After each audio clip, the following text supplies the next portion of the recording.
Welcome back. You're watching Global Eye. The International Labour Organization has released a report on world employment and social outlook for the year 2023. The report dives into understanding the value of essential workers and analyzes the working conditions of these workers. Those that fall under 8 main occupational groups such as health, food systems, security, among others, qualify as key workers. The findings from the report highlight a significant discrepancy between the value of work and the working conditions of key workers.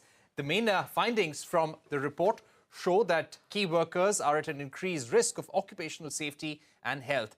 They are heavily reliant on temporary jobs and are subject to long, irregular work hours as well as low pay. The report calls for investing in essential services, including investments in improving the working conditions of those who perform critical work. Let me now go across to Janine Berg, senior economist at the International Labour Organization. Thank you very much for joining us.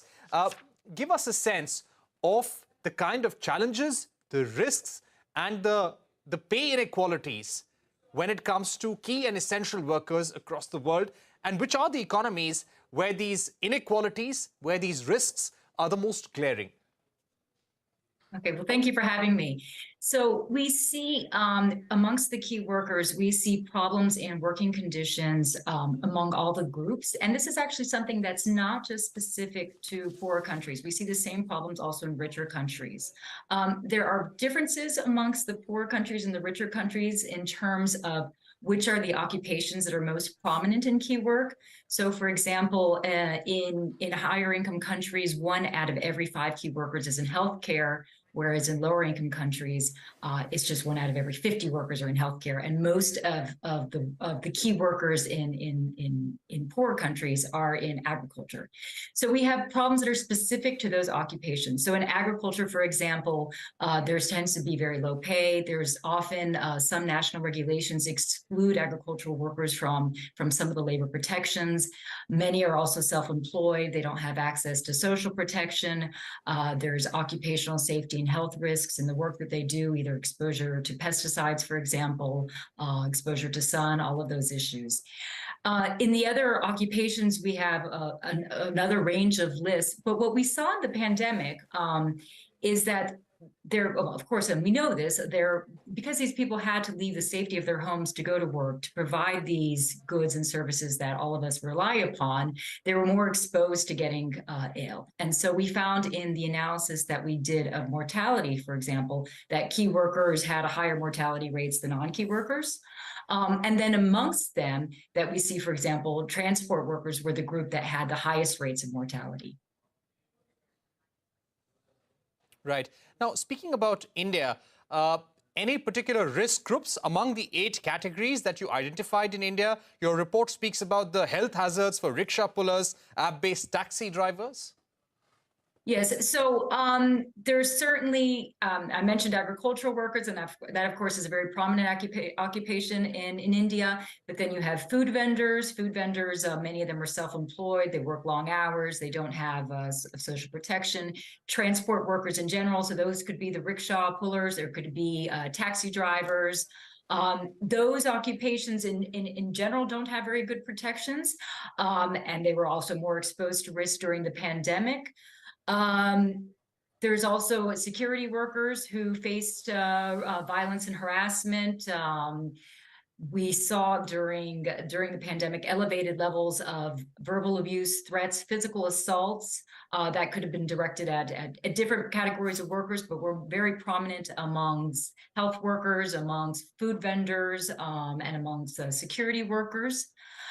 In the category of health workers, the report looks at the situation of the ASHAs in India, the community health workers.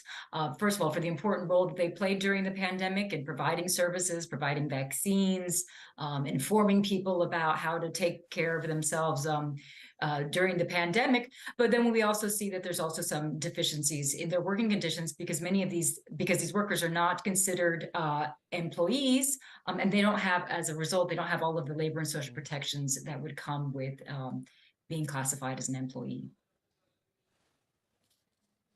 Right. How do salaries and health facilities for key and essential workers in India compare to those in other parts of the world? Yeah, so health facilities, I mean, all over the world, there's problems with underinvestment in health. And this is a widespread issue. The WHO has announced that there's a global shortage of nurses across the world. And this, of course, has repercussions on people's working conditions in the hospitals.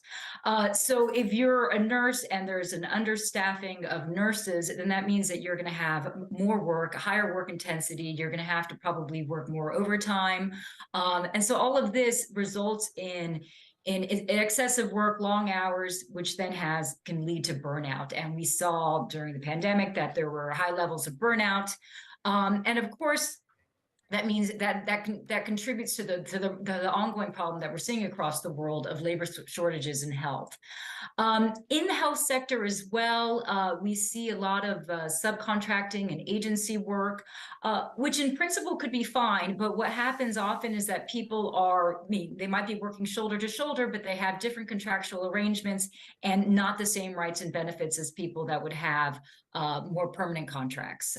So this is something that we recommend that one can have flexibility in contractual arrangements, but we want to make sure that these contractual arrangements give the same rights and benefits to workers, so that the flexibility of those contractual arrangements is used because of the flexibility, but not as a means to lower pay, to lower working conditions. All right. Janine, we've run out of time, but thank you so much for joining us with the ILO's outlook for the working conditions of key and essential workers, and what are some of the interventions that we need in order to improve their conditions and thereby increase their productivity as well. With that, it's a wrap on this edition of Global Eye. Don't go anywhere. News continues on CNBC TV18.